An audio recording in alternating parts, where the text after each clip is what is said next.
Vous voyez cet homme qui est en train de marcher sur cette vidéo, c'est Peter Chumba et je vais vous raconter son histoire.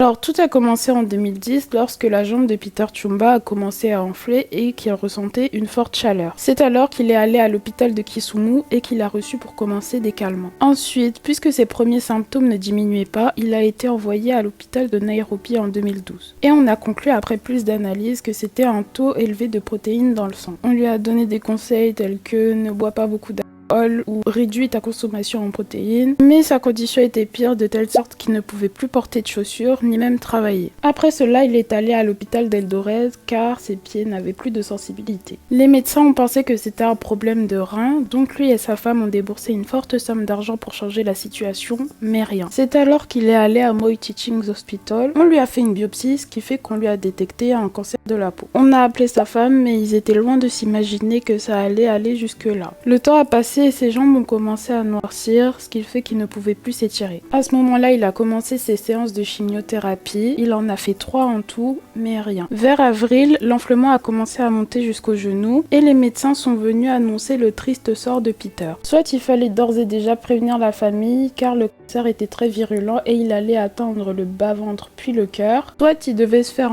mais cela n'allait pas changer la situation. Alors, n'ayant où aller, ils se sont présentés au meeting du puissant prophète qui se passait à Eldoret. Il a dit une chose, que certaines personnes qui rentreront chez elles auront leur miracle. Et maintenant, comme vous pouvez le voir, il marche.